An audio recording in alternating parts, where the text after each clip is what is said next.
and opinions expressed in this broadcast are those of the host/guest and do not necessarily reflect the views or positions of any of BXR entities and those they represent.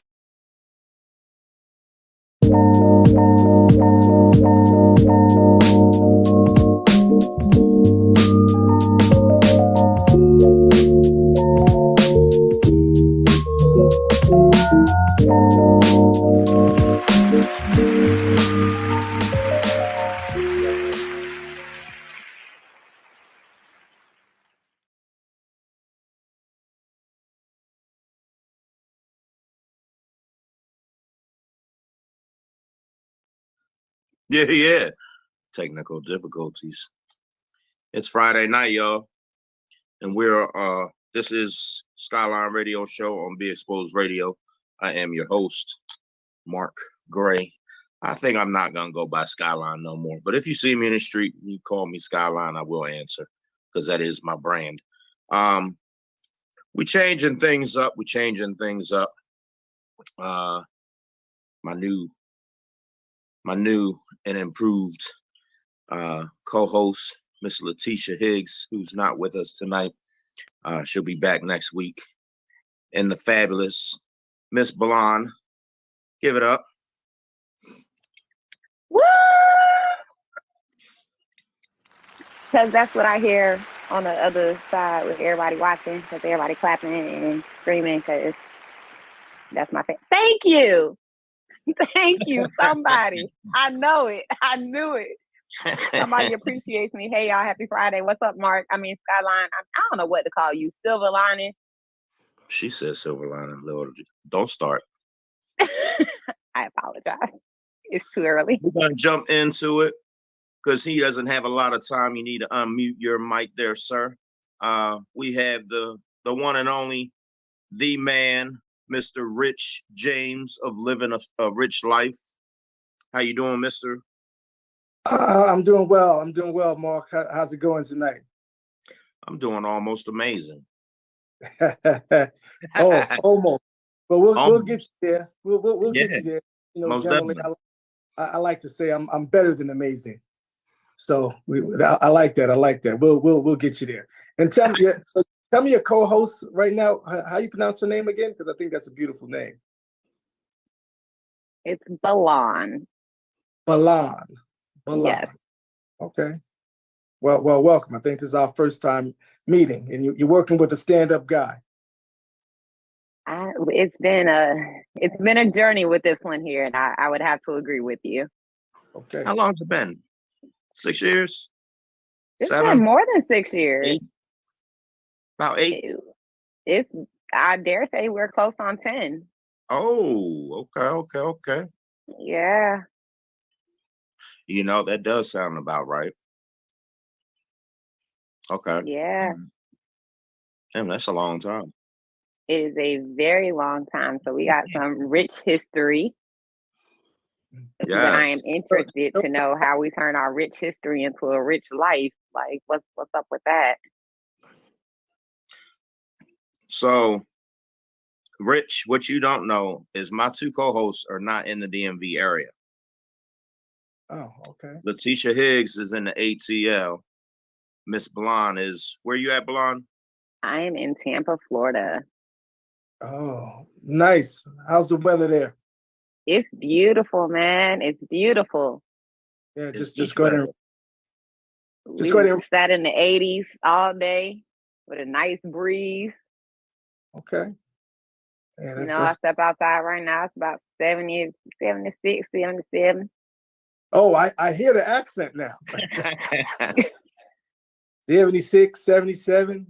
Okay. Yes, sir. You got two places further down south that they're going to torment us with good weather, but we'll get there, right? DMV is a little chilly these days. We did have a couple of warm days, but for the most part, it's not 80 degrees is what I'm saying. It's not 80 degrees. Well, if it makes you feel any better, I miss the snow. And I do be feeling some type of way when it drops below like 50 here, because I be cold. Like, cold is cold. I don't care what y'all say. 50 ain't cold. Cold is cold. Now, there's levels to cold, but I'm like, I feel some type of way when it's cold outside and I don't see snow. True. And that's not a privilege that we have. Absolutely. My brother lives in Florida, so I know what you're saying. What do we have going on tonight? What's happening in the world of Skylyne? What's the latest and greatest? Well, our foundation has moved up to 2 different locations for our bi-weekly. We're still on a bi-weekly scenario. We haven't made a move to weekly yet. That's all due to my schedule and my partner's schedule. Party starters D. I don't know when we're going to start DC back up, but she's going to be in control of that. So it's going to happen a whole lot sooner than later. But we're still at our daily bread on Cathedral Street. And then we're finishing off at the church on what is that? President Street, right there by the shot tower. What's that? St. Joseph de Paul or something? Something like that. And let me say, for your viewers, shouts out to Mark, a big advocate for the homeless. And I think a lot of folks don't know exactly a lot of the stuff that you do for the city, Baltimore City, and abroad. But I'll speak to Baltimore City. The fact that you do a lot of good stuff for the homeless. So shouts out to you, Mark. Shouts out to Skylyne Foundation, because you're doing amazing stuff, and keep on doing it. Just keep on doing it. Sometimes I think, I know you don't do it for recognition and kudos, but I think sometimes you need to recognize folks that are doing things in the community, because again, a lot of folks are not. They don't know about a lot of the good stuff you do for the homeless. But I want to take this opportunity to say thank you. Mark is not originally from Baltimore. He's originally from Chicago. And he's take that mentality of, hey, homeless folks are people too. So I just want to give you a shout out. Keep doing your thing, brother. Keep doing your thing. That. I appreciate Mark knows that. how to cook too, because he cooked one time in the kitchen. Throws down in the kitchen. Yeah. So you don't believe me? Ask the homeless people. They'll tell you. I cook anything and everything except pork. Don't bring me no pork. Don't bring no pork to my events, because I'm going to tell you, it's not going to be permitted. I don't serve it. I don't cook it. I don't buy it. I don't give it.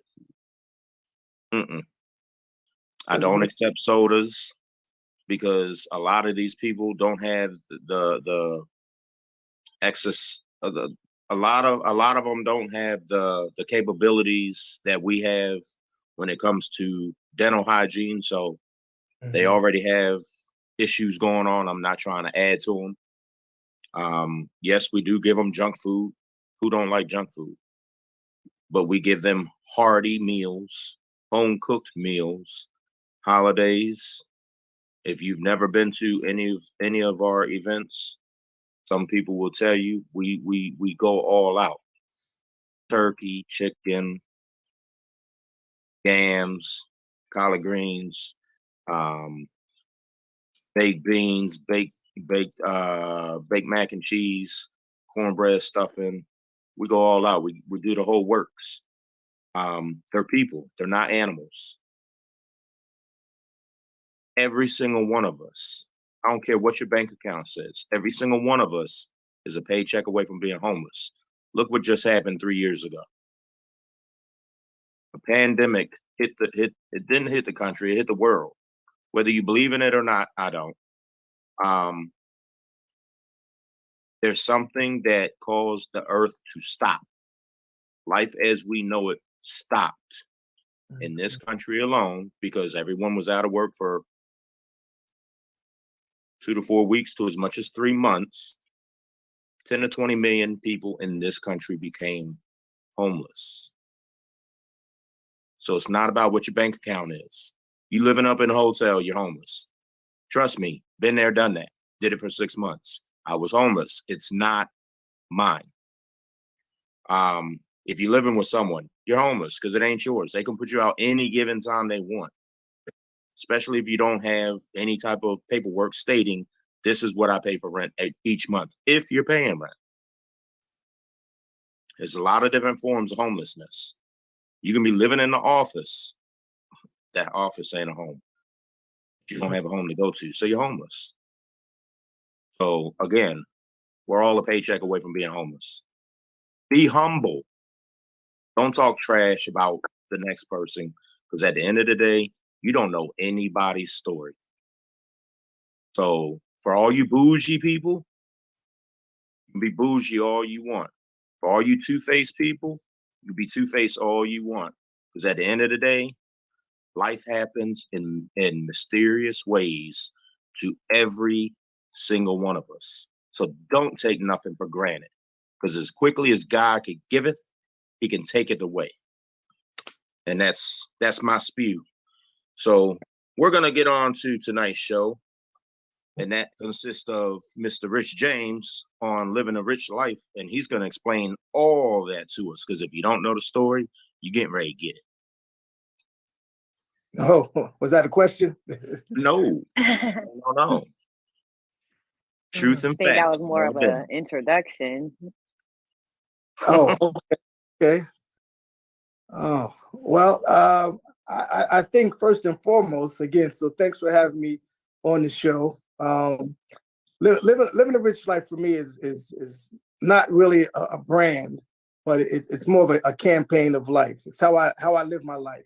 And that's through 6 principles: good health, strong relationships, financial freedom, goals and achievement, extraordinary experiences, and philanthropy. Over the last 5 years, 6 years, that's really how I choose to live my life.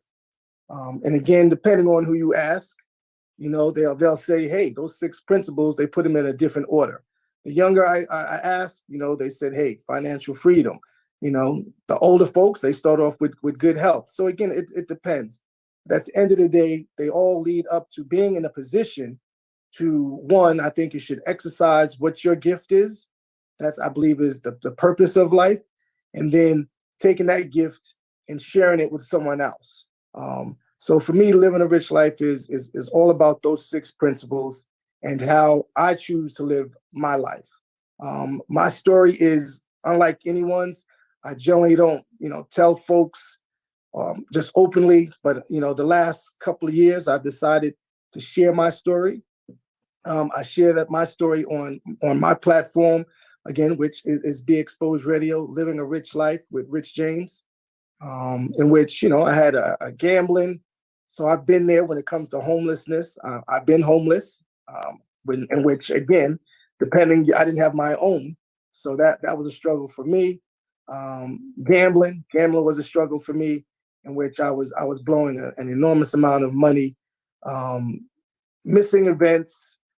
So again, those things are key when it comes to just telling your story, which is my story, and living a rich life now for me. So you made a statement earlier about, I don't think we're all one paycheck away from homelessness, right? And I know that's probably just a kind of a general statement, but I think at the end of the day, when you start to manage your money, because that's where principle 3 comes from, financial freedom. Now I'm still working on it because that's still an ongoing goal. And I think that's what, folks should drive for. I think no matter how much money you make, it's how you management is the key, right? And I'll say that because I've always made good money, but I've also, messed up some good money. So that's key. That's key. And that's what living a rich life means to me. And that's kind of what I try to tell folks, that inspire them and to motivate them to tell their story. So that's a quick synopsis of living a rich life. What other questions do you have for me? And any questions from your viewers is watching? Look like somebody said yummy. They like homeless, feed the homeless events. Please. Right. I have a question for you, Rich. Okay. So what was the turning point, or what was that key event that was like, I guess, monumental for you to say, all right, I need to actually make the shift and make the change, and these are going to be my identifiers? So I got sick. That's a great question. So I got sick. And I was in the hospital, and I was like, start thinking about the different things.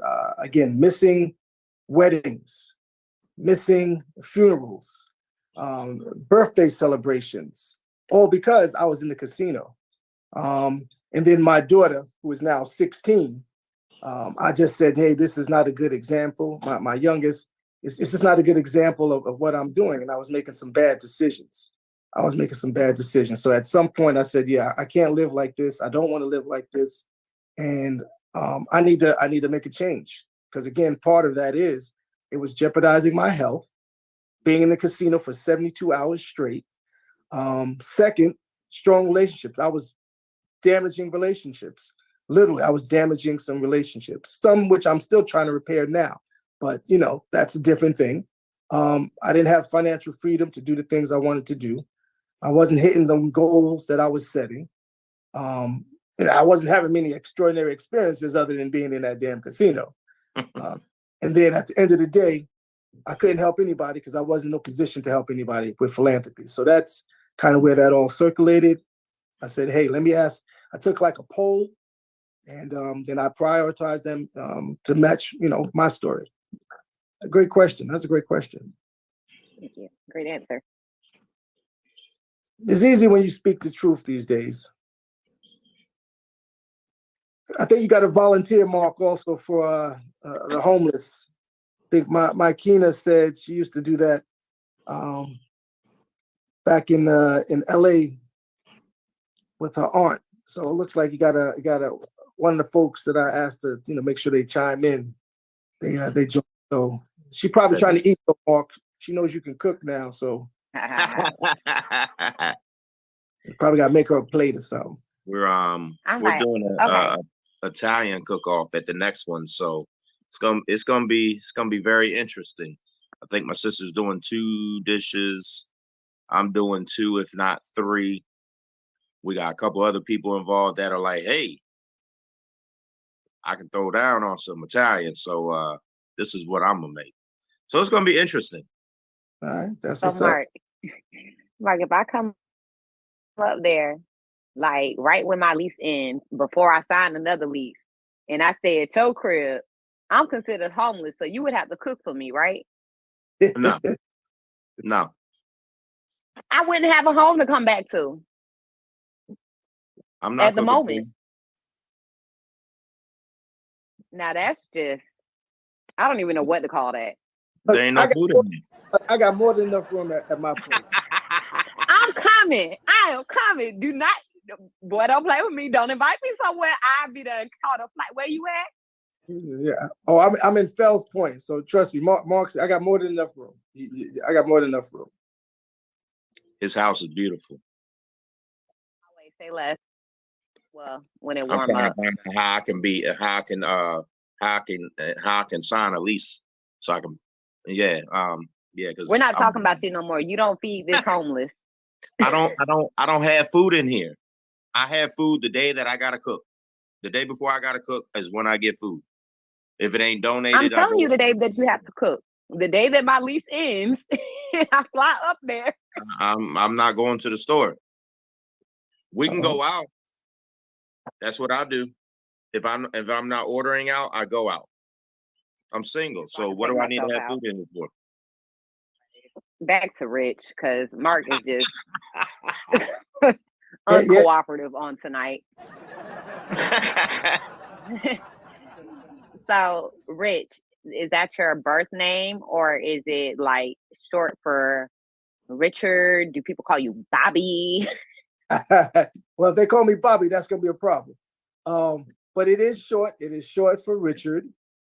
And that's for a lot of folks say, hey, that's a kingly name, Richard. So yeah, it's short for Richard. That's a whole movie, King Richard. Oh, absolutely. But Rich, so it depends on who knows me. Folks that have known me for 30 plus years, you might get a Richie out of them from them. But anyone else, they call me Rich. It all started, just cut it short to Rich, since college, actually. All right. So speaking of the people who have known you 30 plus years, What are 3 attributes that they would say about you? One, not even think. One, they would say I'm fun, approachable, and smart. Competitive also. Fun, I'll go with that. Fun, competitive, and smart. Fun, competitive. I'm a pretty smart dude. Entered college, I was 16 going on 17. Me too. Yeah. So I bet you didn't make the right choice on where you went, but it's okay. Oh, I bet you. I went to an HBCU, Morgan State University. I did too.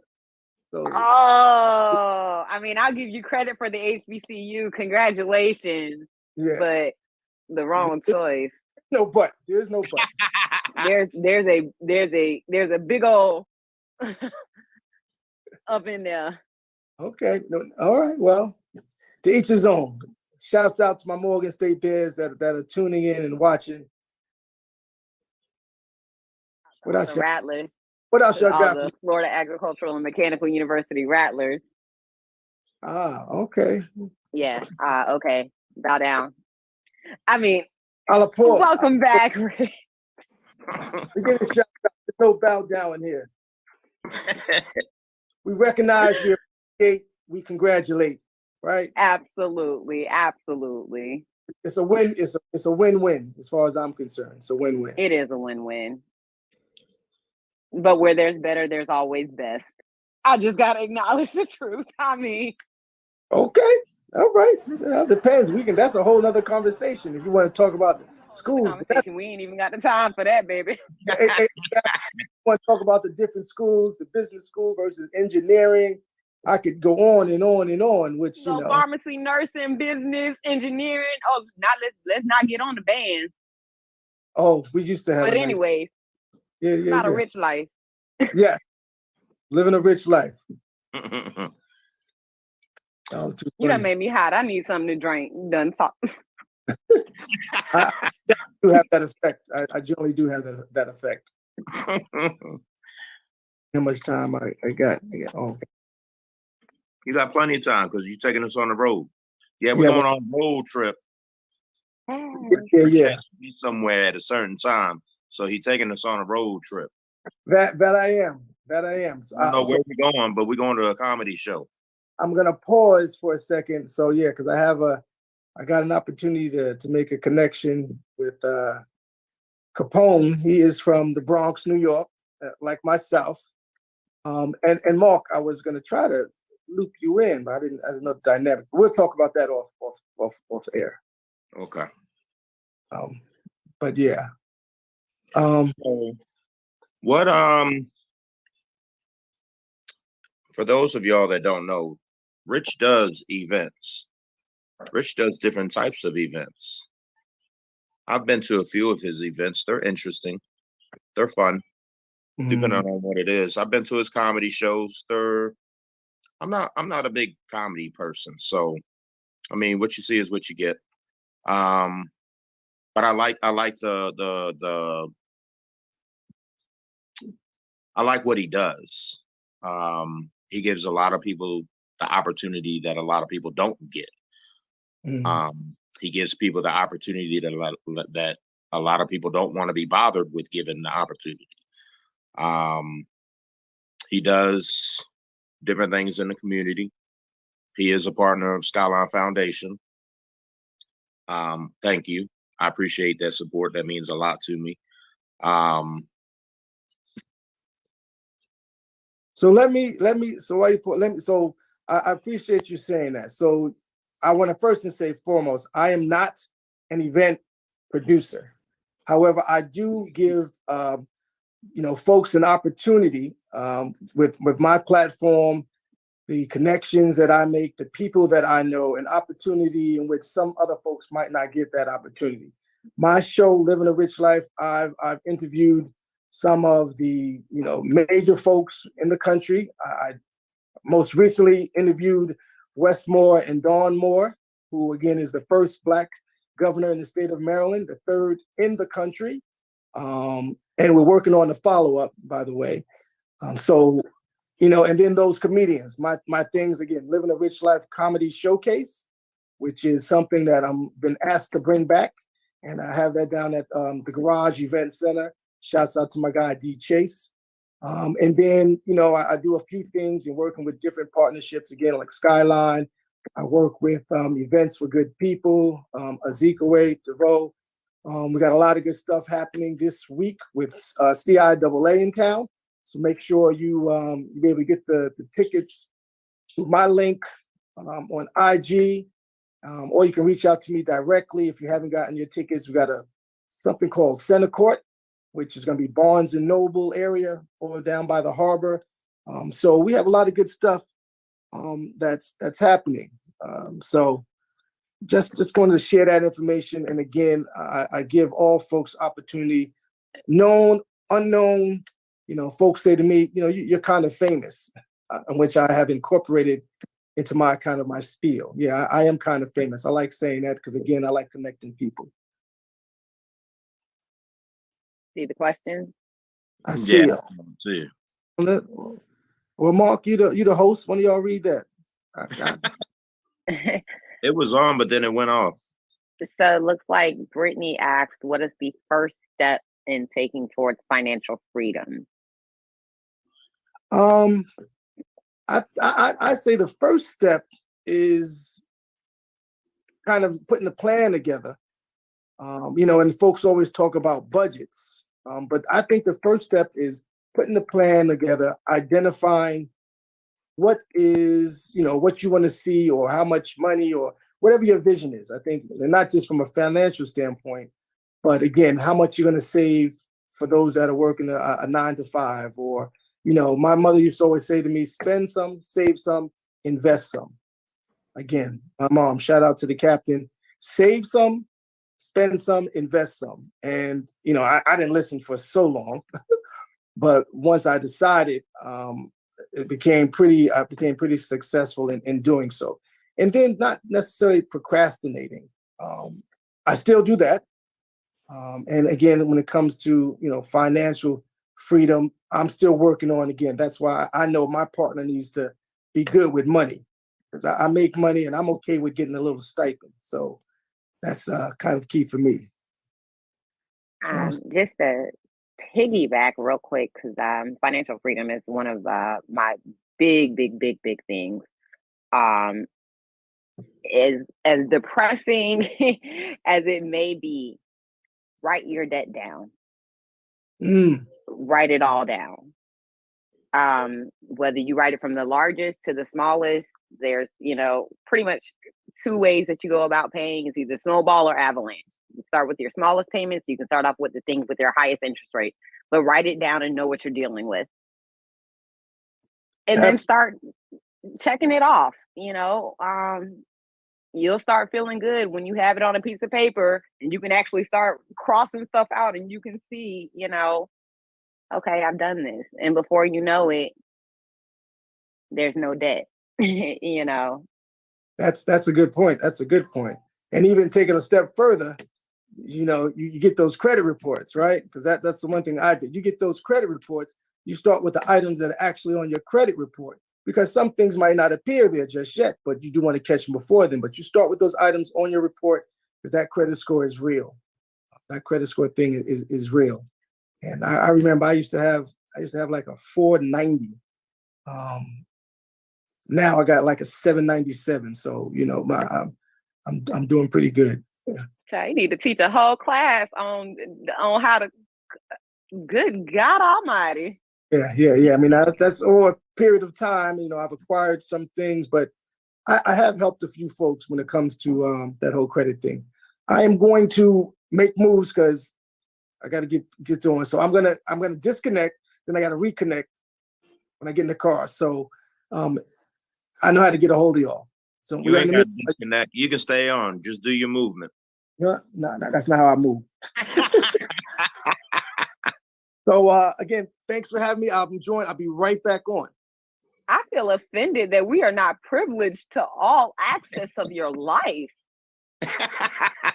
I just met you, Mark is though. No, real talk. All right, because I'm not biased. I ain't judging. I know that's right. Dude. All right, so we'll talk in a minute. All right. Sounds good. Markety mark. Yes, ma'am. My silver lining. I'm gonna start calling you Silver Lining. Oh, Lord Jesus. I had a woman call me Silver Fox. I didn't know I how like to. Silver Fox. I didn't She know how to probably- take it. She wanted you as a sugar daddy, or she wanted to be your sugar mama. One of the two. Mm. Silver Fox. Mm. Sound like a chubby Chippendale. Mm. Anyways, how you been? Really, really, really, really good.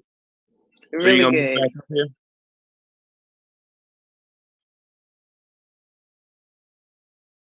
I don't know. I'm single, and Rich said he has some room in his house, so I might. Nah, see, Hey, we have a caller. let's do it.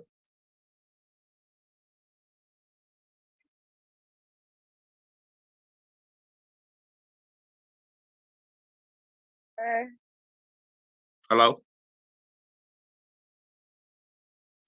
Hello?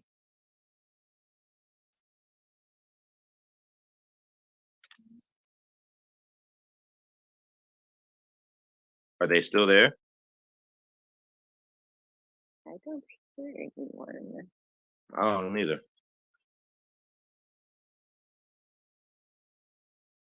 Although it says that they are here. Oh, not answering. Okay. Okay. Anyway, Feel free to call back. please. No, I had a conversation one afternoon on my way home from work. I was walking through Arbor East and I ran into April Watts. And she was like, this, that, whatever, the third, blah, blah, blah, blah, blah, blah, da, da, da, da. This is what I do. I'm not going to say exactly what she said, not on air anyways, but we had a conversation and it made sense. So I was like, why am I doing this? So I stopped doing it. Which goes back to your question, would you cook for me? Nope, because I don't have no food in here. I eat out or I order out. That's fine, but I'm coming and you should prepare for my arrival. So I'm not even asking will you cook. I don't for even me. know why you asked me if I would cook for you, because you know damn Right. well I would. I'm about to say, I'm not even gonna ask. I'm just telling you at this point. I'm coming, and when I come, you're cooking for me. And I'll doctor up the food. I'll have the kitchen all lit up for you. Yay! What you want? I don't know yet, but Don't tell me no silly thing like pork. I don't eat pork and I don't eat red meat, so Bad. We'll get along just fine then. I'll take care of the rest. I barely eat chicken. Or you want seafood? Seafood. I bet. Listen, the only reason why I can't give up chicken is because of Popeyes. I'm telling you. If it wasn't no Popeyes, I'd be able to give up chicken like that. Ew. Listen, every now and then, I ain't gonna lie, like probably like once every like 3-4 months. I ride by Popeyes. Oh man, let me tell you. That got that on Popeyes chicken. It ain't nothing like it. I'm gonna talk like people in Baltimore County talk. I'm dead. I'm like, why you saying that? You look perfectly fine. You're breathing normal. You're walking. You're not flushed in the face. I'm dead. No, you're still alive. Very much alive. That's fine. Popeyes will have me over here like this. I'm dead. Popeyes. Whole drumstick in my mouth with a little drip of grease dripping. No. I can't do it like often, but I don't like, it's something about it. One thing about it, the line always gonna be long, and even if the line ain't long, the wait gonna be long. They ain't gonna have every type of chicken, so you're gonna have to make some type of compromise. It's gonna be ghetto. Excuse me, I love y'all Popeyes, but I really, really feel like goes out and scouts a certain type of employee. Look, if it ain't Chick-fil-A or White Castle, I don't want it. You saw who came White back. Castle got chicken? Huh? White Castle got chicken? Yeah, they got chicken sandwich. I thought they just had burgers. They got chicken sandwiches in the afternoon. Yes, they do. Mm-hmm. Rich is back. Yeah, his picture was up there. I guess he was in the truck. I don't know. Real quick. It's too dark. It's just too dark. So.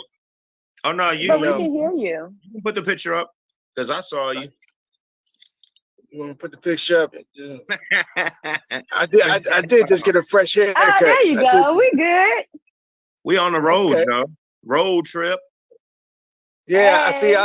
I didn't pitch the idea to Monty yet, but I'm talking Be Exposed Radio on the move. That's something I'm gonna pitch to you, Monty. On the move, Be Exposed Radio. So where we taking the shows to different places, and it's gonna be a good look. I'm talking like, you know, do some things in the street, ask folks stuff in the street. Actually, you know, record at actual restaurants, and you know, since we no longer have the studio, and I know you listen, Monty. he knows I love the studio. But I'm thinking, Be Exposed Radio on the move segments. I'm with your eyebrows. Yeah, I see you thinking, Monty. I'm with it. Monty hey, on Mark. Yeah. No, actually, I can't even say Mark. Rich, thank you so much because you're taking me on an experience. This is my first virtual road trip. Right? And I'm just so honored. Yeah, I did this one time before. It was living a rich life on the move. We're not talking about the other stuff. Like, this is my first. You just want to ruin my experience. No, never that. Never that. Never that. Like I said, I'm first together. I'm all Telling about Virgin win-win. You're not her first. Okay. Like, oh yeah, I just smashed this other chick last night. Like, what? No, man. Tell me how you really feel. Dude. Oh, okay. I got you. I got you. So right now we are actually driving past the one and only HBCU, Morgan State University. Again, as we talked about earlier, you know, the whole Living a Rich Life comedy showcase. We're gonna go check out my guy Capone, and because that's one of the things we're working on next is the next Living a Rich Life comedy showcase. So if you haven't heard of Capone, you can Google him. Funny dude. So we're gonna go talk a little business, do a little laughing, and see what's up for the next phases. Because 2023 is gonna be a magical year for Living a Rich Life. And Be Exposed Radio. That's the plan. That's the plan. What we got in the works. Yes. I'm with it. Ain't nothing to it but to do it. So what else y'all got going on in the world here? Talk to me. Tell me something good. What's the latest and greatest? I'm glad you asked that because I want to put something together for St. Patrick's Day. Oh, St. Patrick's Day is on a Friday in March. It's in March too, right? It's in a couple weeks. Oh, okay. I guess I'll be Black Irish at that time.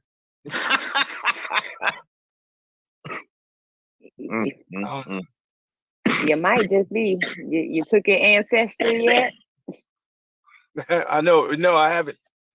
My daughter's doing that. She's doing that whole thingy. I guess, but you know, call me a conspiracist. I just think that's another way. Don't ask a question along those lines. Yeah, they just coming up with stuff. But you know, to each his own. I deal with what's around me, who's around me. You know, you can dig in and talk to your family, but send some saliva somewhere and somebody could come back. Yeah, that's not me. Well, family history for some of us and many of us is only going to take you so far. And then it's like you hit a brick wall. Yeah, because if you don't know the last names of different parties on either side of your family, you end up hitting a roadblock. And I mean a big roadblock. And for a lot of us, the family tree, God, we stopped doing that so long ago. Or those who actually, the matriarchs who were typically in charge of that, they've passed on. Yeah. And this new generation, they're different. And it's more like, you know, we have this spiritual awakening and screw tradition, and it's not our tradition because, you know, it's not from the motherland, and we're gonna run to someone to tell us our ancestry that lied to us about our ancestry in the first place. But anyway, I digress. Well, no, well, you know, because when you think about it, folks talk about legacies, right? And you got to think about what does that really mean, right? So you have your folks that, again, they kind of lead the family, and whatever legacy, if there was the ones that kept the records, you know, you got to keep that going somehow, some form, whatever, you know, your legacy being known after you're gone. And if you're that person known for, you know, pulling things together, then that's passed on to whoever's next. And you got to keep that going from generation to generation. That to me is, you know, some folks say legacy and they think having a bunch of money and X, Y, and Z. But it's not just about that. So that legacy that you build could involve so many different things. And it should involve the fact that, again, if you have someone that's the historian, that gets passed down to someone else in the family, and so on and so on. Since we're talking about specifically as it pertains to, you know, kind of capturing the family tree and everything like that. You know, my mother did it. Now, you know, her granddaughter's doing it. A couple other family members doing it, and then you kind of combine that, right? Because you know who your mother and your father is, and then from there, their parents. And then you find out who their parents are, et cetera, et cetera. Then you connect the lineage. So, you know. But the more et cetera, you go, you will find that you will hit a brick wall. And there's a certain point where our quote unquote history disappears because he started writing our story, hence history. Our past is our past and we don't have access to it. So that is true. That is true. But I like to. I'm a positive person. I'm an optimist. So Likewise. I think how you can go as far back as you can try and go back as far back as you can, because you're not gonna tell me if they could talk about and I don't want to get religious or anything, but if, the Bible and it was created in AD, all that good stuff. You can go back. You can find, if you do the research. There's probably somewhere you can find it. Find out information. It's not to say that it's not out there, but what it is to say that it is very well hidden. And it's hidden quite in plain sight. And it's not something that, truth be told, the U.S. government even has access to, because the U.S. government doesn't even own the U.S. But that's a whole nother conversation as well. Anyway, after that, I digress. I want to know, like, where's this comedy showcase? So I usually have it at the Garage Event Center. I probably will stick with that same thing. No. It's just a matter of when I'm going to actually schedule it. I mean, I will tell you this. I am looking at March. I did it March last year. March is Women's Month. It was the most profitable and the most entertaining of the comedy shows that I've had. I had all female comedians that day. And it was hilarious. Everyone had a great time. And again, it was the most profitable from my standpoint. But again, folks will tell you, I'm gonna make money. Money don't make me. But I like to make sure my folks, my guests, have a good experience, and that's kind of what I do when I put events together. So I'll let you know. And but look, March, you can expect March. So if you want to make a trip, that's probably a good time in March. Oh yeah, Looks like I'm gonna hit the we got stage. another question. Okay. Say less. Looks like you got another question. Let me see. I did see it. Let's see here. Are people, Dr. Wren, are people looking for something to be proud of? That a question for everyone? Are people looking for something to be proud of? I think so. I'm proud of many things. I'm proud of a couple of accomplishments, things that I've overcome. But I think in general, we as Black people, we've accomplished a lot and have a lot to be proud of. But I don't, I'm not sure I answered her question, but that's my perspective. I agree with you. I'm proud of things that I've accomplished over the years. I'm proud of what I've accomplished with the foundation, with the radio show. Trying to get back into this clothing line thing, trying to get back into the bacon service thing. But one step at a time. It'll come. Good things come to those who wait. I'm just tired of waiting. But I gotta get my 9 to 5 together, because that's still all up in the air. I don't know if I'm staying. I don't know if I'm going. I don't know what I'm doing. I don't know if I'm coming or going half the time, because it's just a lot. I was given another proposal last night, so I gotta go talk to these people.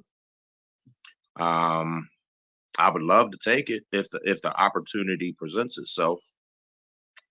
Financially, it would definitely be a good move. Financially, it'd be a damn good move versus being in Hunt Valley, because I'd be in the city area.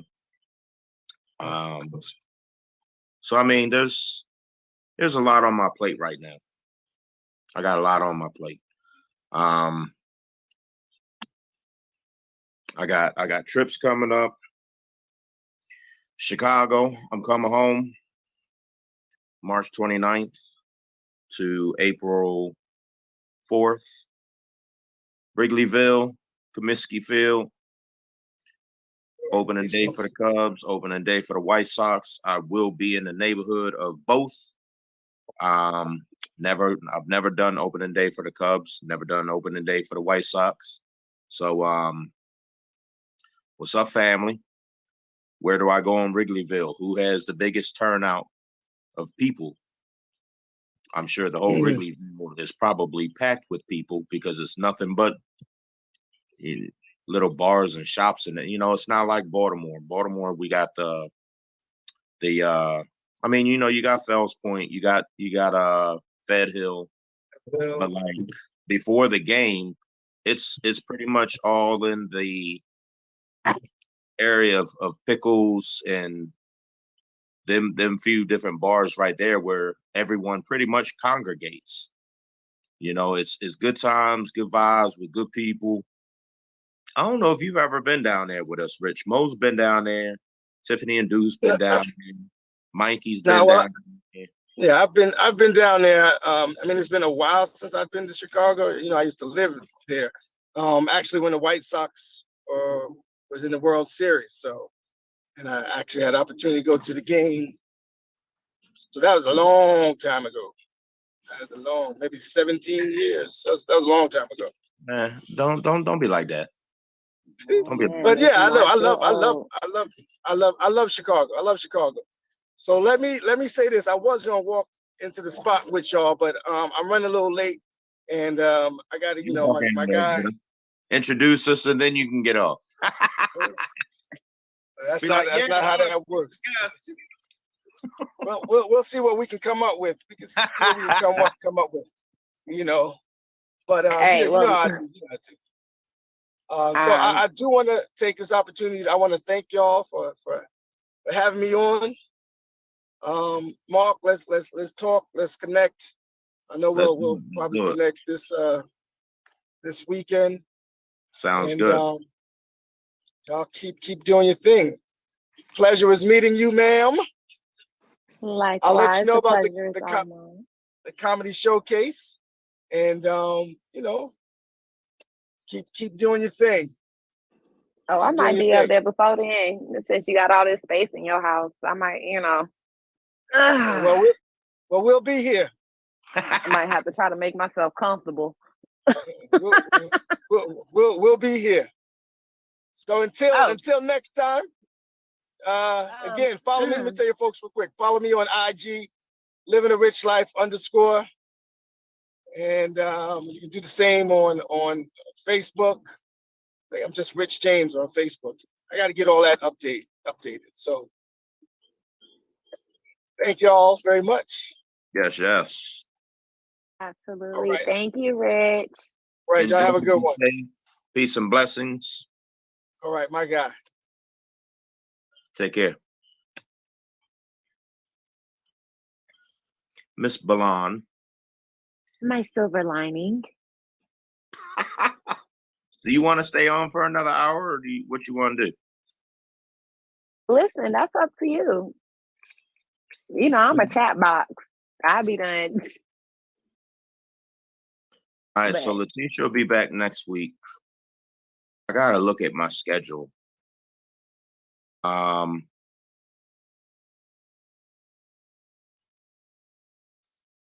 gotta look at my schedule to see who I have. I have people, but I don't remember what dates I have them for. I have it written down somewhere, but all right. Quick sidebar. We got another question. Dr. Wren just piggybacked. I apologize. I'm going to cut you off. But Dr. Wren says, I agree. So why the genetic searches? What are we identifying with?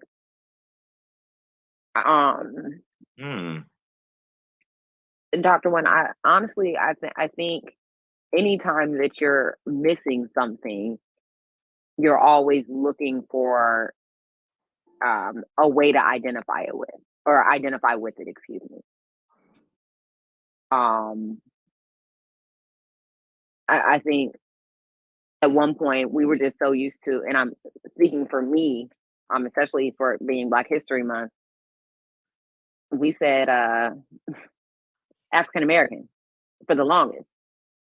And then it got to a point where we started questioning, like, well, am I from Africa?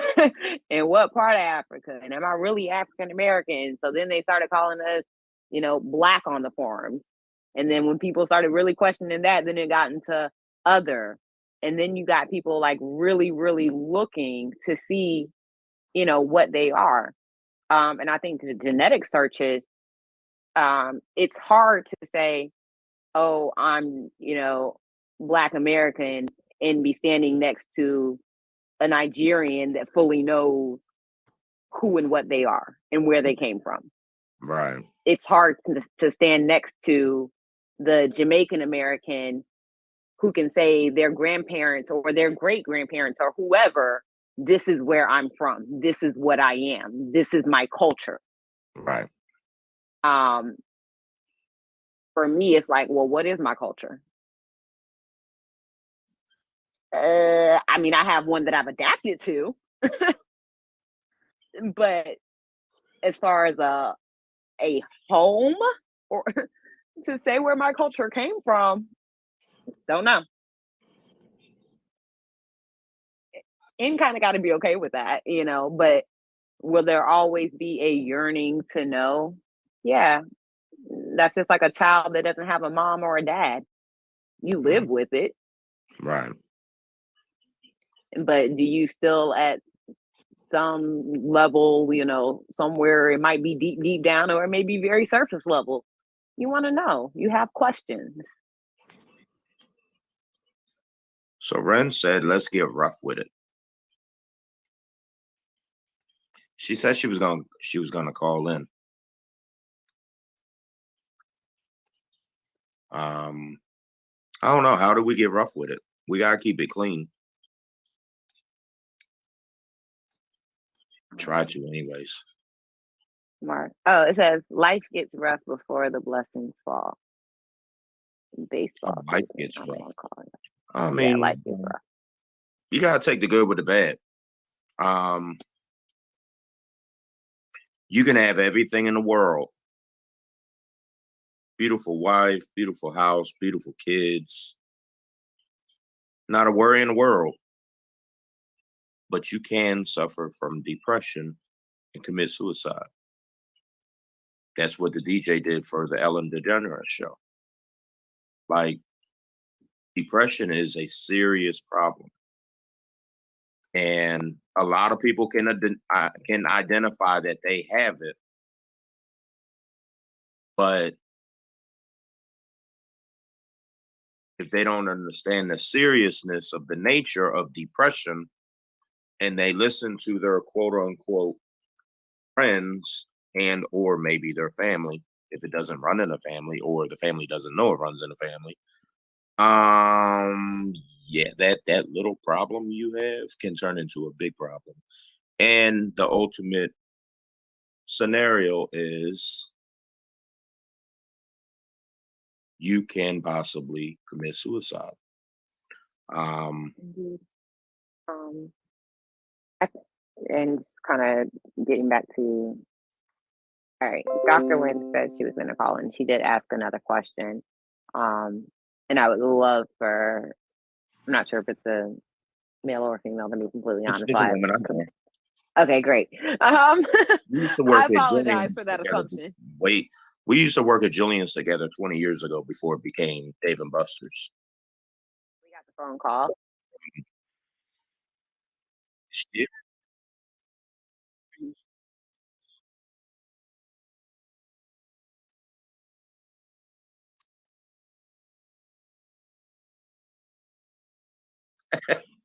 What's happening, Miss Wren?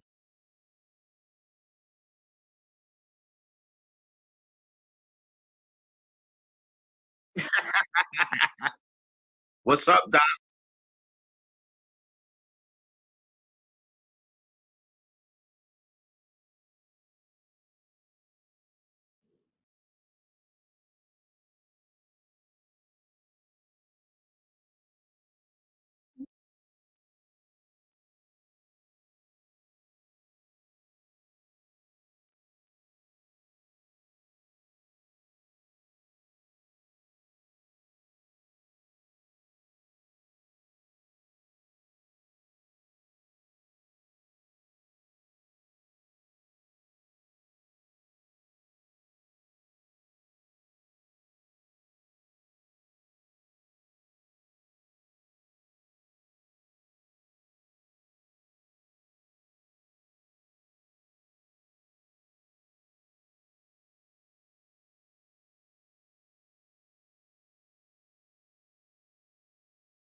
I don't, so for me, I don't think it's necessarily a hole that you're trying to fill as much as a curiosity.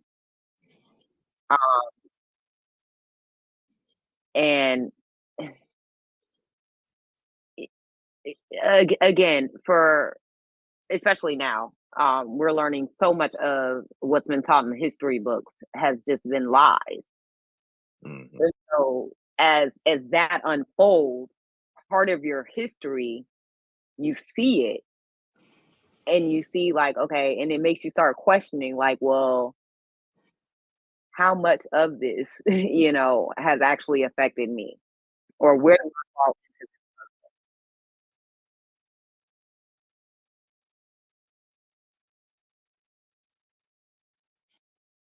Yeah, likewise.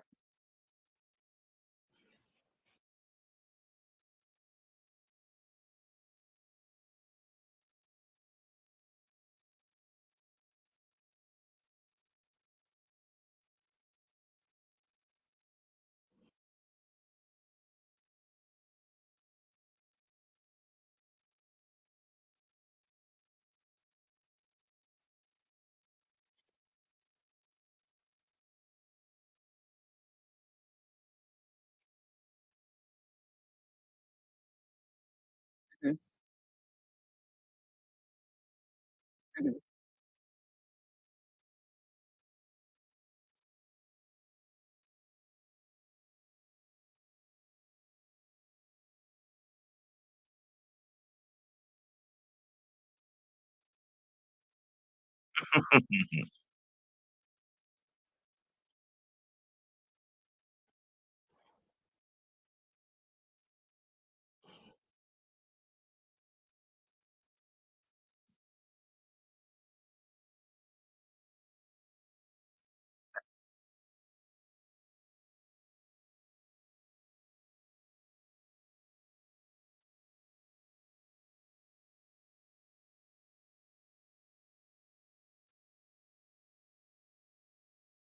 Is that what the police say when they pull you over and you're a black man versus a white man?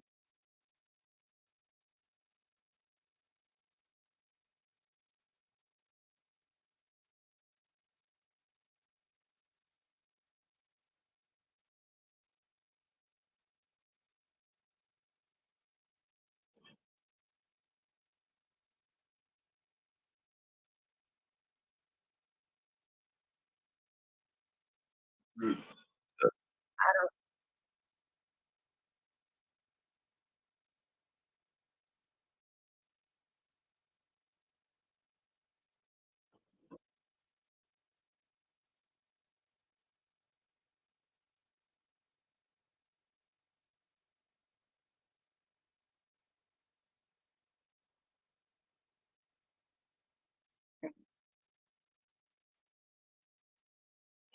So let me ask you this. There were two things that you kind of said that kind of pinged me a little bit.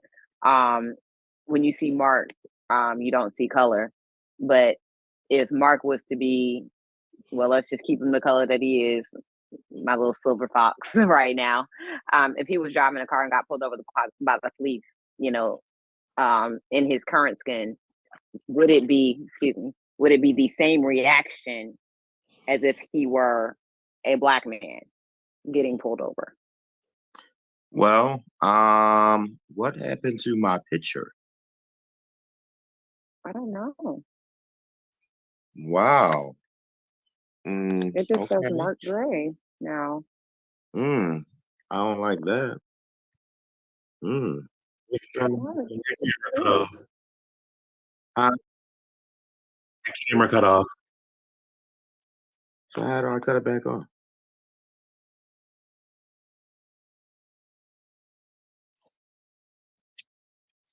Start video. There we-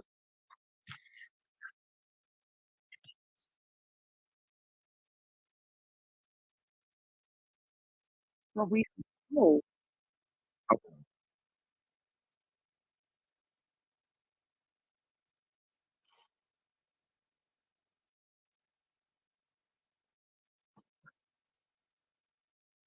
Nope. I But think that to answer your question, um, being in a car, the scenario, it might be different. It might not. I've been treated like shit. Do I think race had something to do with it? Yes and no. But in my current state, this right here mhm, brings me a lot of unwanted attention because I don't look black. I don't look white. I look Arabic because of this. And when was the last time you were surrounded by the police in the airport for doing absolutely nothing but minding your business? Now, no matter what no matter what the color of my skin is, what I turned around and did, would that have been possible if my skin was any other color? Probably not. Today's society, they surrounded me. They asked me for ID. I refused. For what? Oh, we've been watching you since you watched in. For what? What crime did I commit? What are you watching me for? Do you have nothing better to do? And I proceeded to walk away, watching my back, waiting for one of them to approach me again, maybe hit me with a nightstick, whatever the case. I don't remember if it was 3 of them or 4 of them. And that was that. Had I known my rights, or I made a phone call to a certain individual, I could have had a lawsuit against BWI Airport. God, yeah. And weeks, if not months prior to my incident, this was back in, had it been 19, back in 2019. So weeks, maybe months, it wasn't a year. Within weeks to a few months before my incident, the same incident happened to a gentleman that just happened to be of the Arabic descent. Don't know what country he was from, but he was from an Arabic country. Had identification, had a plane ticket, just got off a plane. Police surrounded him. This, that, whatever, and the third, blah, blah, blah, blah, blah, blah, da, da, da, da, da. He contacted a lawyer and filed a lawsuit against National Airport. They settled out of court. The man's a millionaire now. Dr. Wren, I will say this. While it's not a driving force, race is not necessarily a driving force. It's not a driving force for me either. But I do understand a lot of the times it is an underlying cause for a lot of the actions that are taken within our country. You choose to acknowledge it or not, it's just kind of like it's there. And truth be told, it's kind of it's what's built us and what's made us. But I think it's kind of cool to know, or like, for example, you build buildings in engineering, which is absolutely amazing.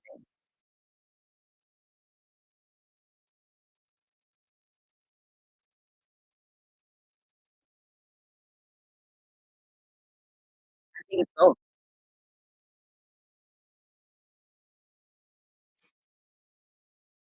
I think it's both.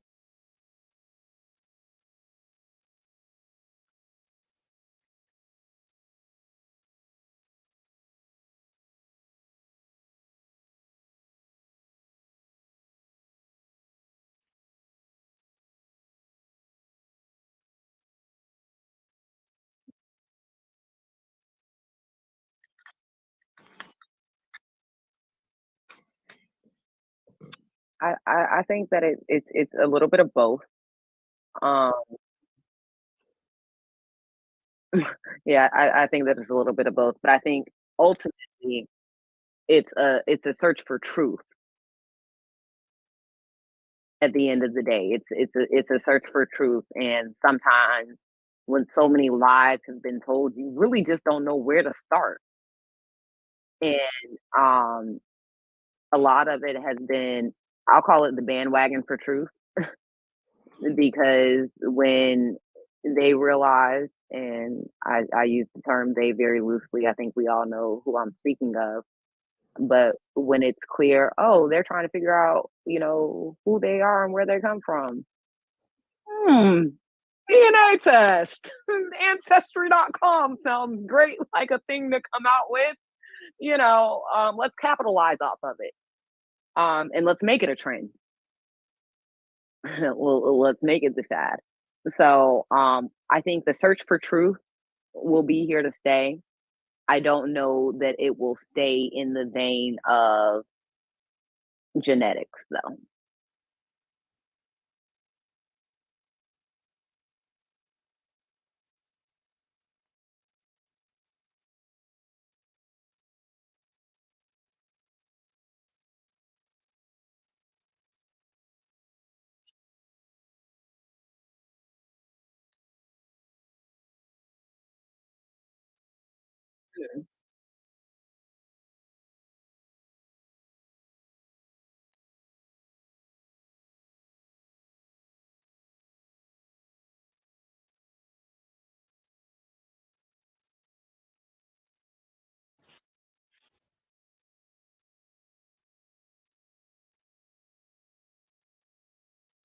Mhm.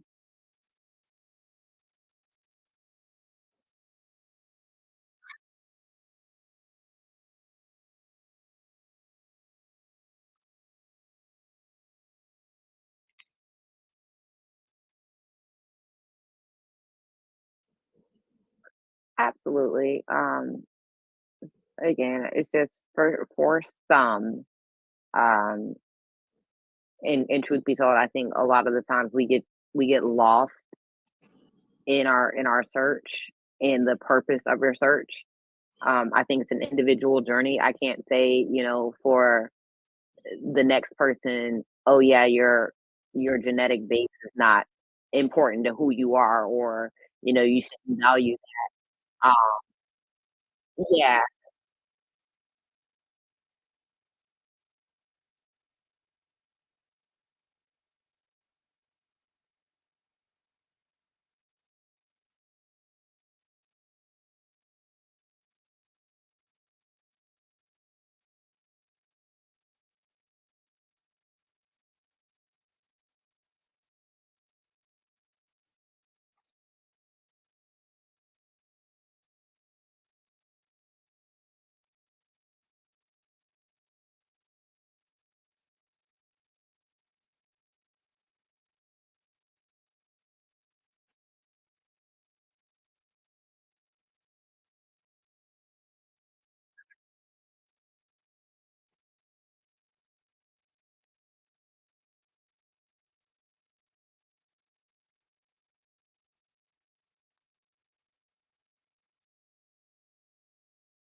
but is it unwarranted?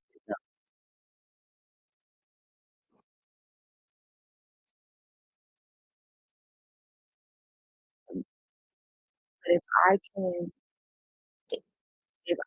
live in truth,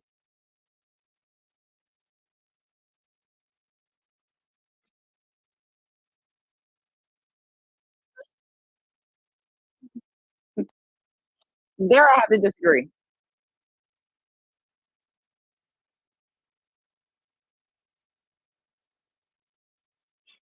It's not how we treat them differently, but it's about the culture and the things that they bring with them, and some of the morals and the values that they don't bend and break on. Even some of the foods, some of, again, the ethnic values, the belief system.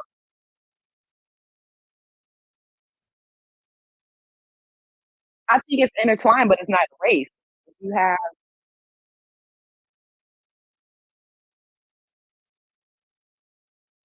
look, it is not my game. It's like, but it's like, well, where did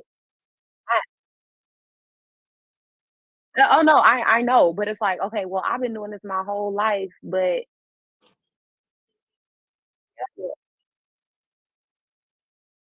right, like where did this whose culture is like great, it's fun and all of that, but whose culture is this? And like I know for me, okay, but is it really mine? Because I know the Indian American downstairs,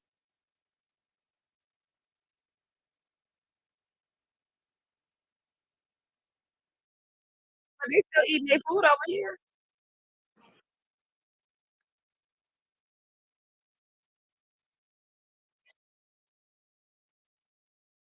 There's a trend, but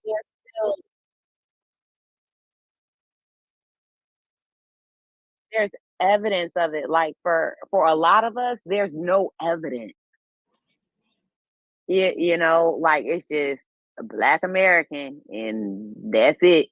You know, fried chicken and watermelon. That's the food right there.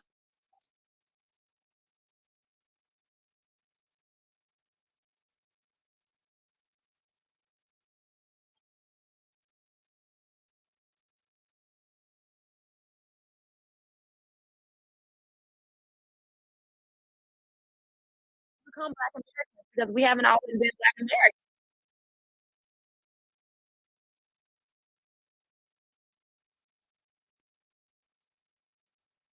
Proud of my skin, trust me. I love my melanin. I love my melanin, but am I really a black American? Because every time I look in the mirror, first of all, I ain't black, I'm brown. But you force me to check off black on the form, or you force me to check off African American, and I might even not even be from Africa. I might be from the West Indies somewhere, or I really might be from China because a lot of us actually were in South China or South Asia, excuse me. I mean,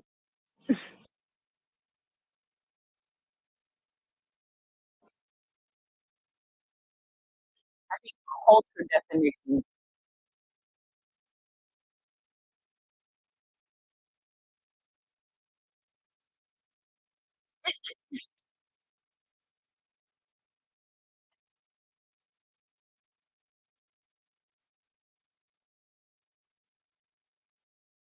Are we? They should be, but those questions, those papers question stuff like that.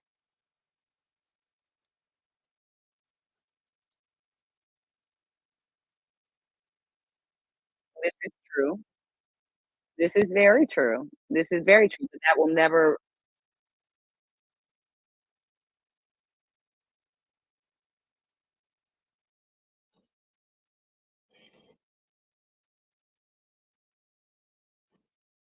but okay, but look how loosely that is. Look how loose they've become with that because they can ask you the race and you can say optional, they can ask you your gender, you can say optional. God daggone it, what's gonna be next? Your name is optional too?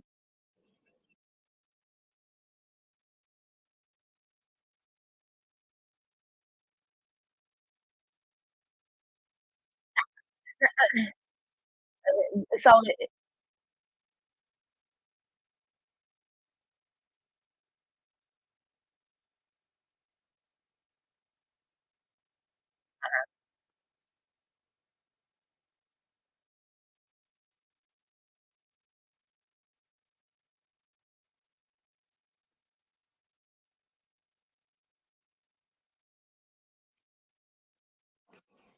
it has options because it steals and goes to war with so many other countries and because it's such a big bully. Mhm.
I think for me, and it makes it hard.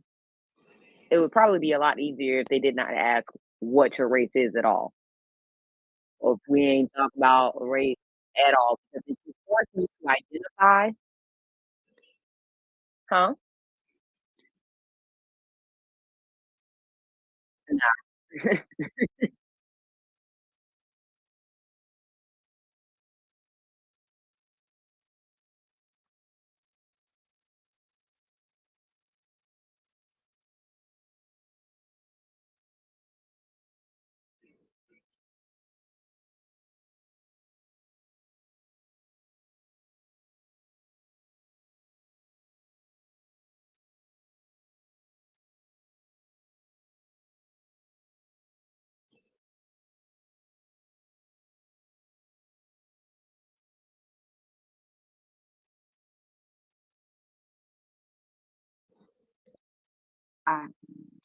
I, I do remember those days as well. I think we're moving in a peaceful direction. I think we're moving in a direction that allows people um, to feel like they have um, some sort of say so, or yeah, like you're black, white, Asian, whatever, or prefer not to answer. What? Like, that's not saying, that's not really coming any closer or further away. That's just kind of putting a little band-aid on the situation that you can choose to put on or choose to take off. Not to mention that somebody on your application, which if you were 9 times out of 10, if you were Caucasian or even Asian, because they tend to be proud of who they are, um, even Native American tend to be proud of who they are. It's kind of us brown that typically kind of shy away from it. They'll check exactly what they are. They're typically not the ones to check other. They're typically not the ones to do prefer not to answer. So even when you do that, you still almost automatically call yourself out.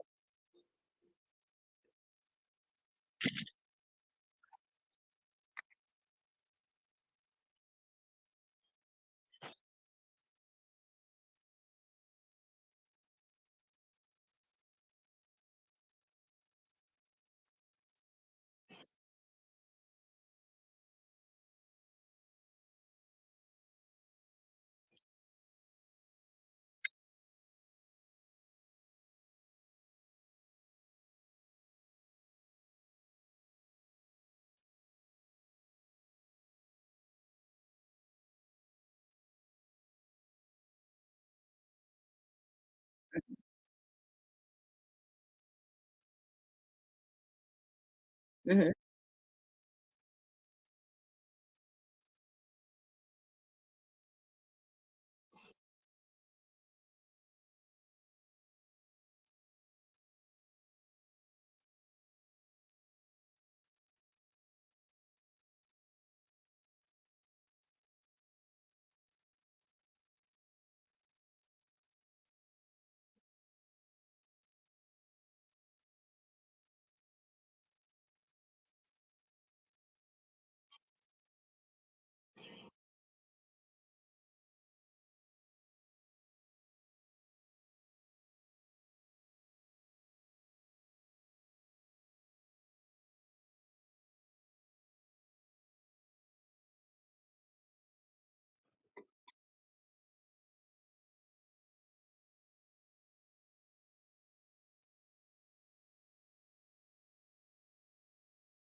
Yeah, and that I agree with.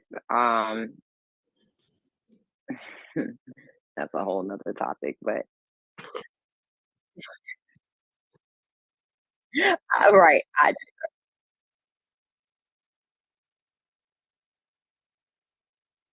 Mhm.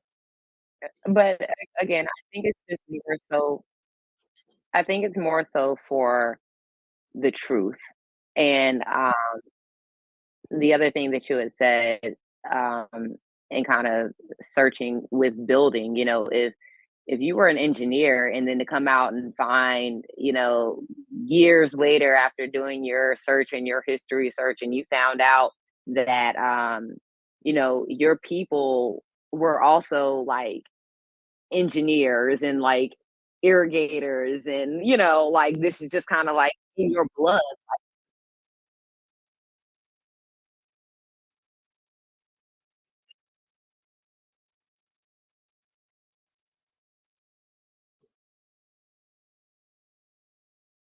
Yes, like it's in the blood. Like that's just kind of cool.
Mhm,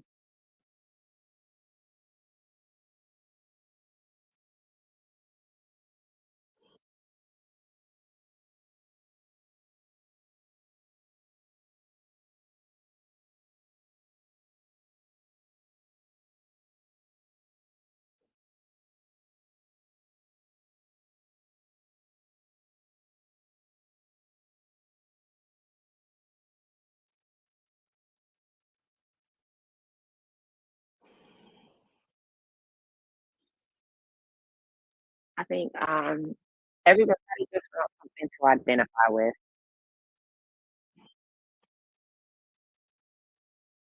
Yeah, everybody's just searching for something to identify with, and right now, it's hard again with everything that is unfolding, um, and when the truth comes out, like you said, the truth hurts a lot. Um,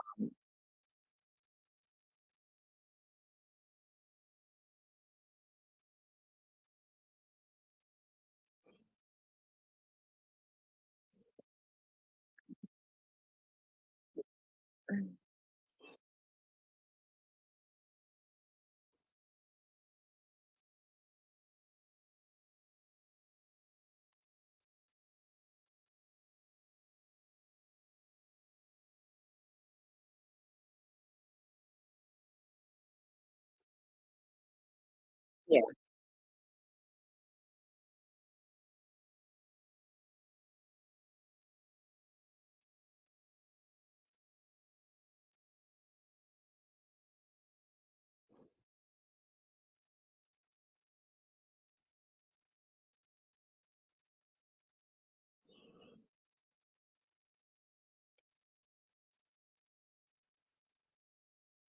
yeah,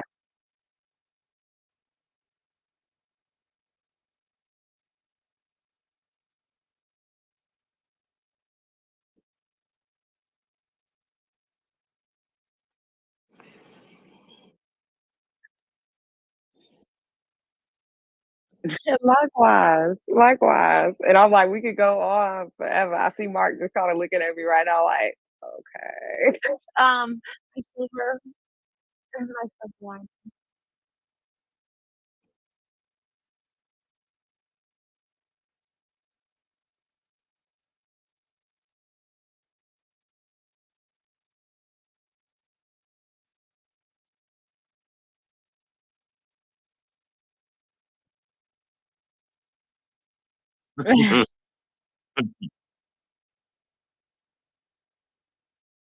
Yeah.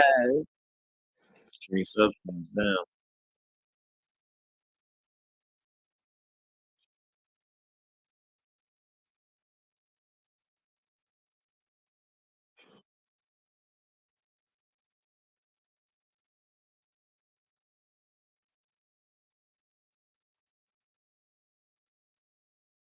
Yeah.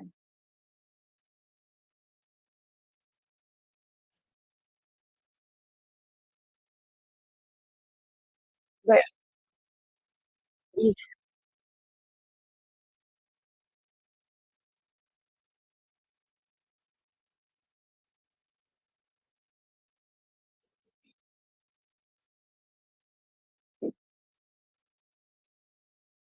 but that's another thing. I'll say, when you have, which is something that's kind of lacking, um, with some of our generation now or this upcoming generation, relationship. Um, and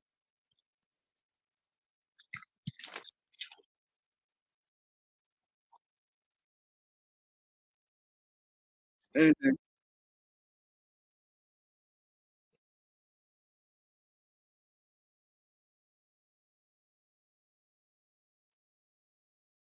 Yeah, it's creating a relationship with yourself. Like, who do I? This is a very, you just said it. It's a very self-led generation. And when you're only searching for self and living for self, you can't connect with others. And then, yeah, you lost looking for what seems to be a lost cause right now.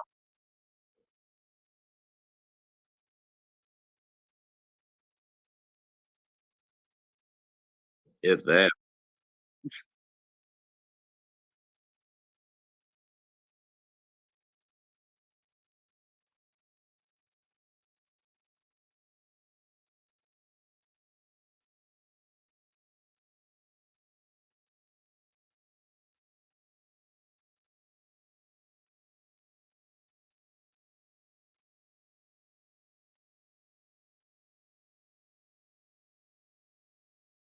Hmm.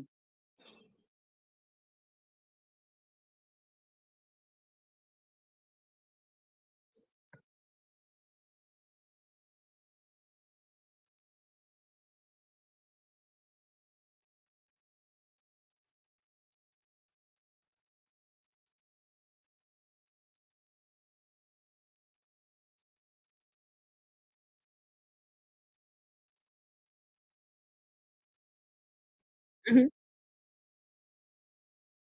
Hmm.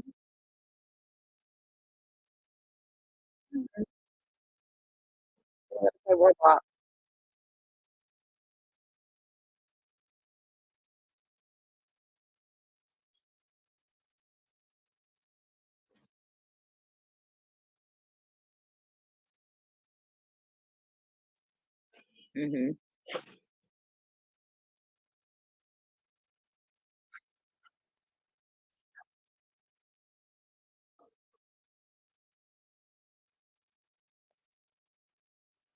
I never stopped.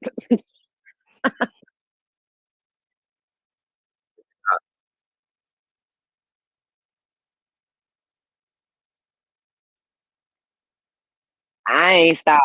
I ain't when I God, when I tell you I ain't changed not like I ain't changed none of my moves. I ain't changed how I move, Nope, not at not all. not one bit.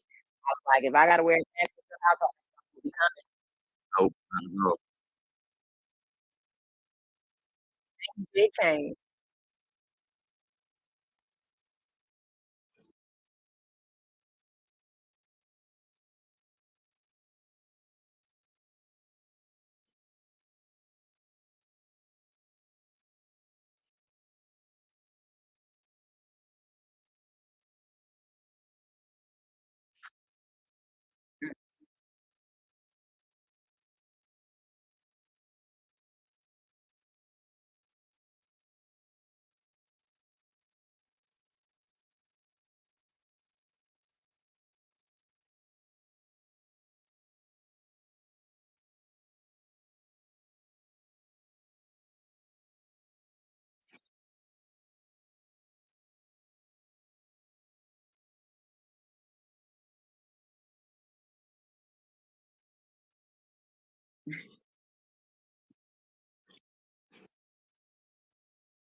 They're dealing with a lot, man. I like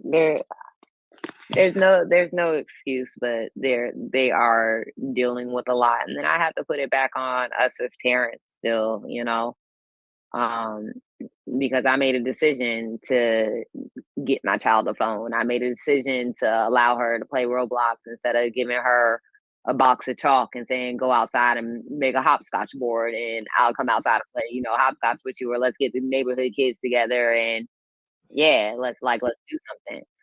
Um, we have gotten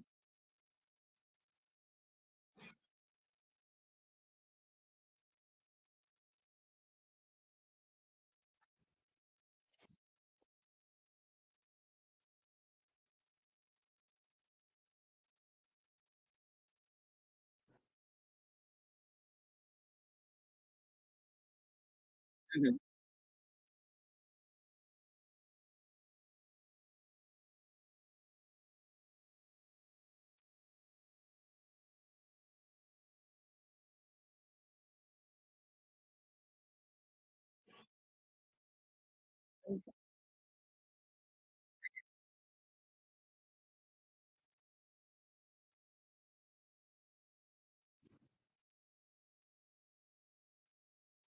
hey, get out, get out. Street life came on. Yup. Yup.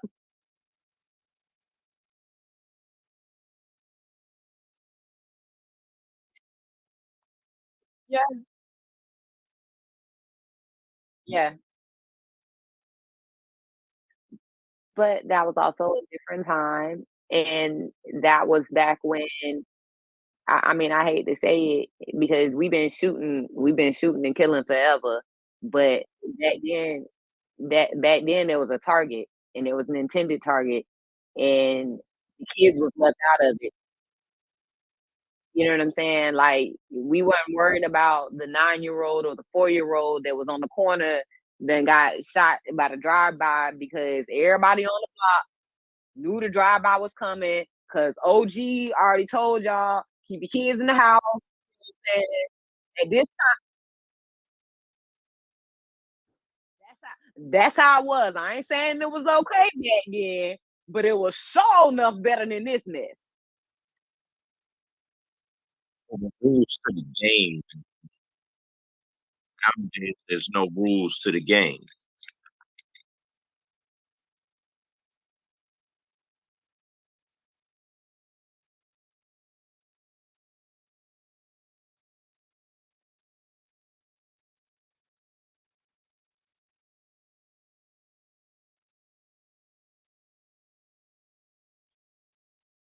Literally, like every man for himself.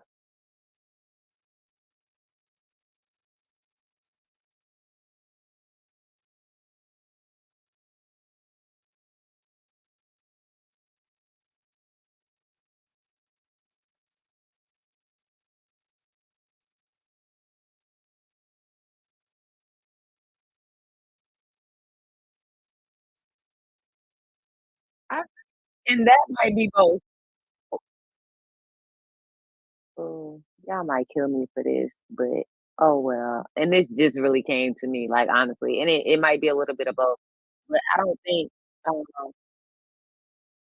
Black Panther did not make the genetic search any better. It only increased the desire.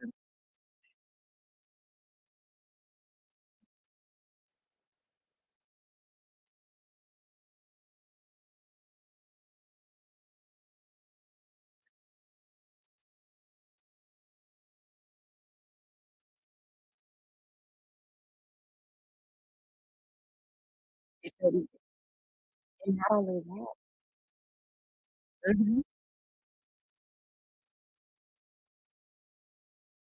and then it showed like the actual tribe. They had names. Like they named the tribe.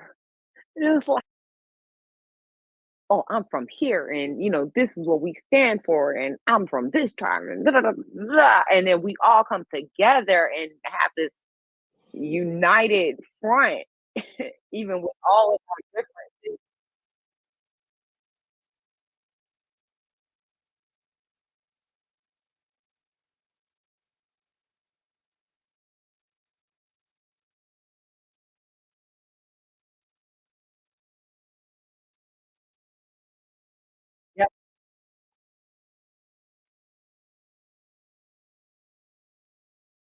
Mm-hmm.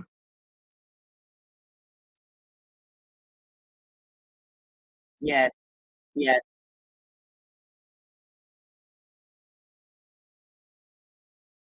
Mm-hmm.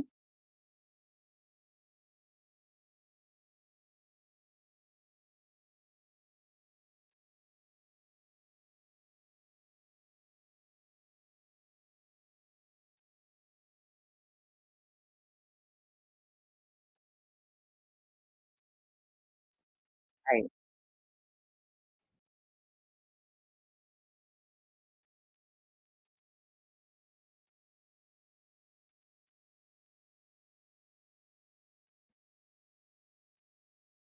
It's an experience. Yeah, it's an experience like none other.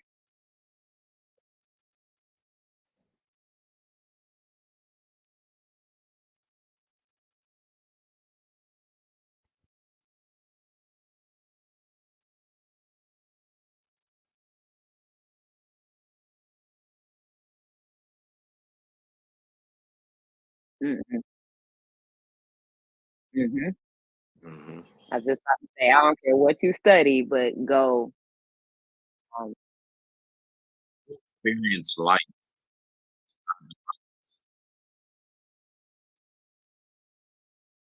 I was a criminal justice major.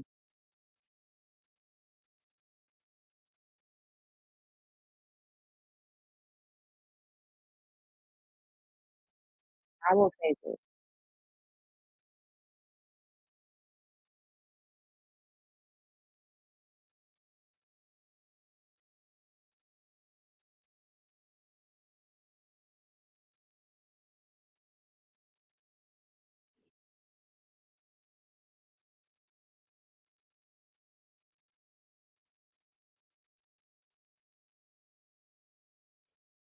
If you smart.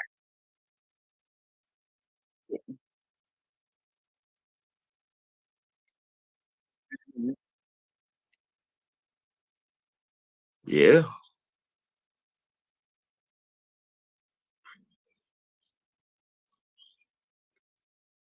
If you struggle together. That's only if y'all went through the fire together.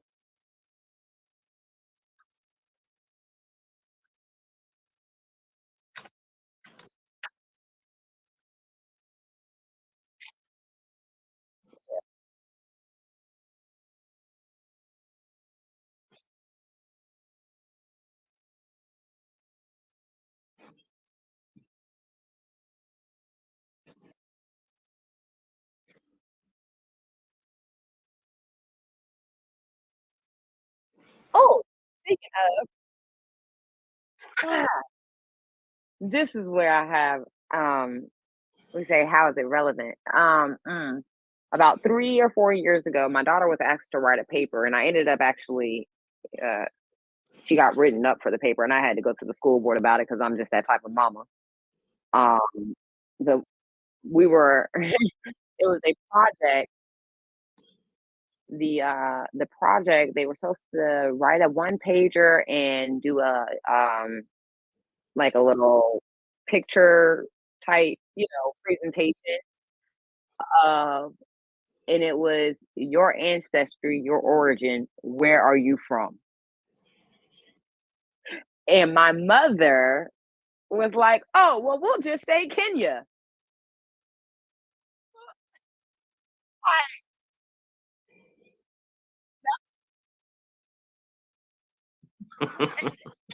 And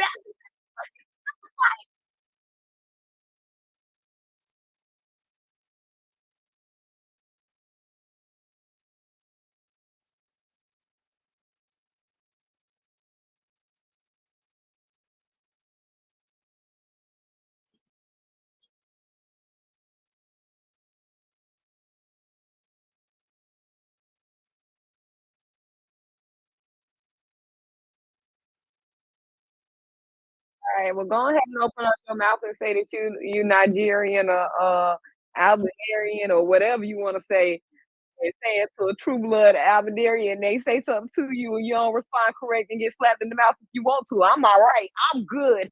I'll be, I don't know, probably the little American butt little while.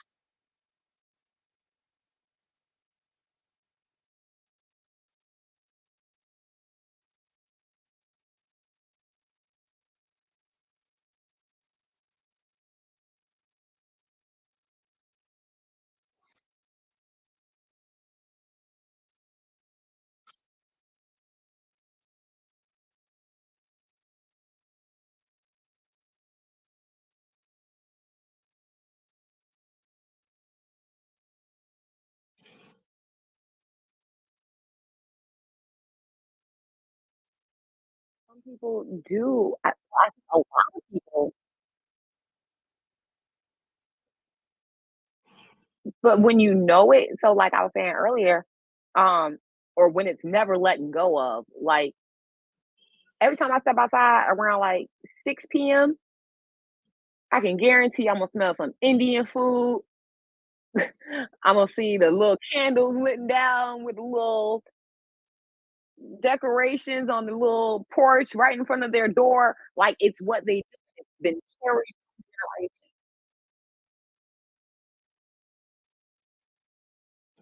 I love the taste of Indian food, and I think that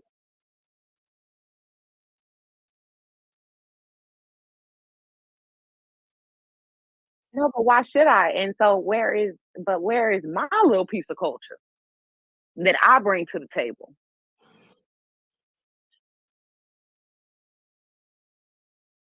Have I, or did I just fall into somebody? Did I create something, or did I just fall into a system? Hmm.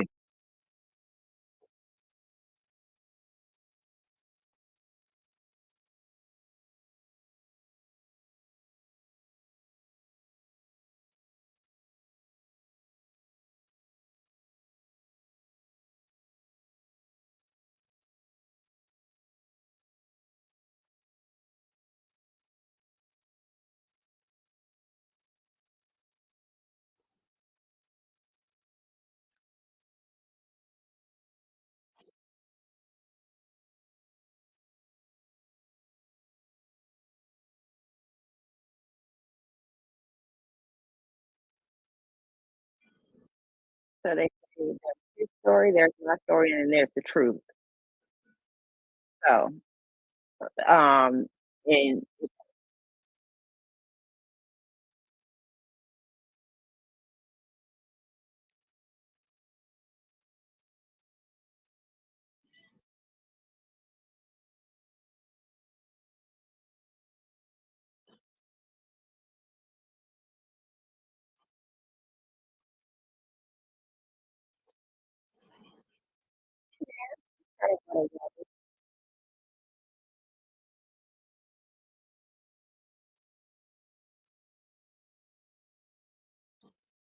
or you might just say, "Hey, I would love to go back and visit," or it might just give you a greater appreciation for your current standpoint. Um,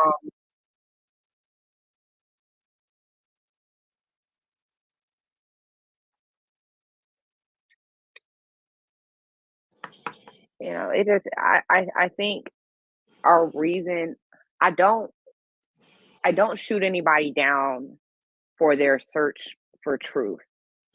Um, I just say be careful with your reasoning. You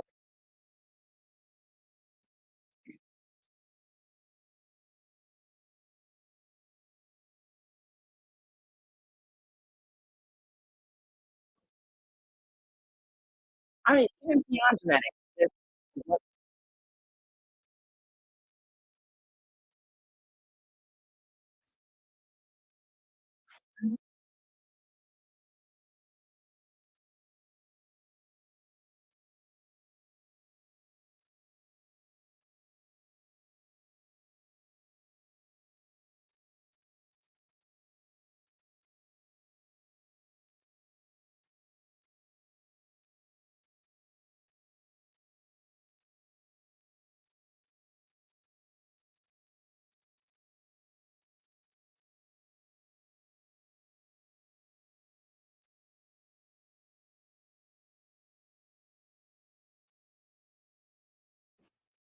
I'll say,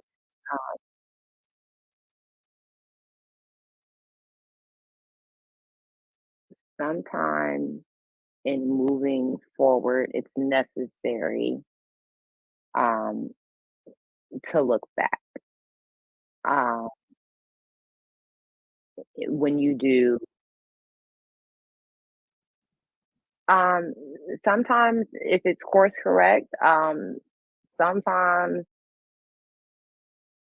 when getting an answer, you have to go back and reflect. I mean, you might have to go back two situations ago um, to figure out. Let's just say you put your bag down somewhere. You don't know exactly where you put your bag down, so now you got to retrace your steps and go walk back in the same place that you just to figure out.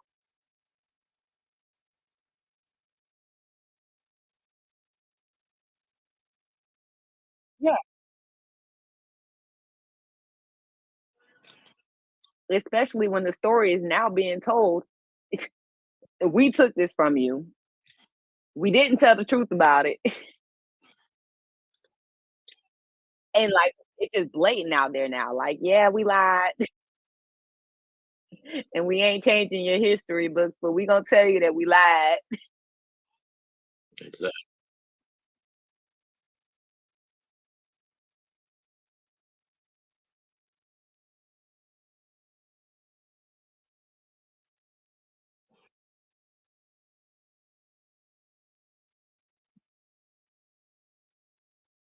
You know,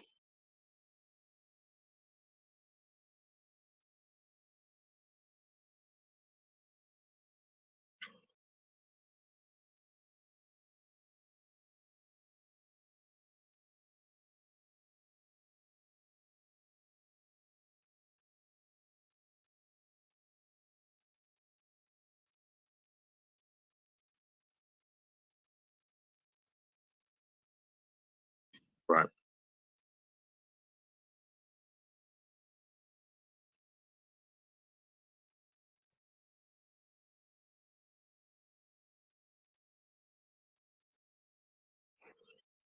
Social Yeah. studies is they were they were based on partial truths and a bunch of lies because you learned 97%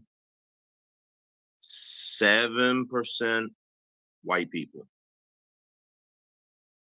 not Caucasians, white people, black folks, white people. You learned 2 or 3% of an Indian, not a Mhm. tribe. There's at Mhm. least 20 tribes that are from North America. Cherokee is one of them. Native American has multiple tribes. Cherokee is one of them. I do have Native American background. It is important. No,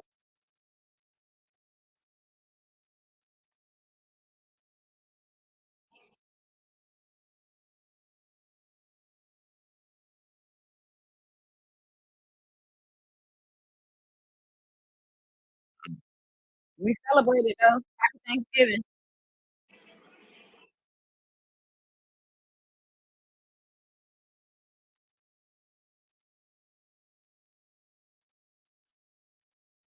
you know what's sad in this But we country? celebrated. True, but it's still sad, and we gotta go. But it's sad because you even had Black History Month. But what is taught in the school about the generations and the history and the culture of people of color? You don't. Now, my school between the late 80s, early 90s fought and fought and fought and fought and fought and fought and fought and fought and fought for a class called Black Equality class. My son went to the same high school. I said, where's your Black Equality class? He says, what's that? So apparently they didn't have it anymore. So you're still teaching a a partial truth which is probably a lie, because if you look around in this country, why are you only learning about white/Caucasian people when you have people of color here, you have Asians here, you have Hispanics here, you have Arabics here, you have Indians here, you have every culture in the world in this country? Why are you not learning about their culture? Because they're part of this country too. So, all right, y'all, that's our time. Before we get cut off, we gotta go. Miss Wren, thank you for calling in and hanging out with us. Shout out to you, Mr. Living a Rich Life. Appreciate you coming on the show, taking us on our first ever road trip. That was interesting. Virtual road trip, yeah. Once again, everybody, we're Skylyne Radio shows going in a different direction. We have two fulfilling co-hosts that are out of town. Miss Bilan, who is here with us tonight, she's in Tampa, and Miss LaTesha Higgs, who will be back next week. She's in the ATL. That's it. That's our show for tonight. This is a Skylyne Radio Show talk show. Skylyne Radio Talk Show. I get that confusing sometimes. I am your host, Mark. This is Be Exposed Radio. To our fabulous producer, Mr. Monty, good night, peace and blessings.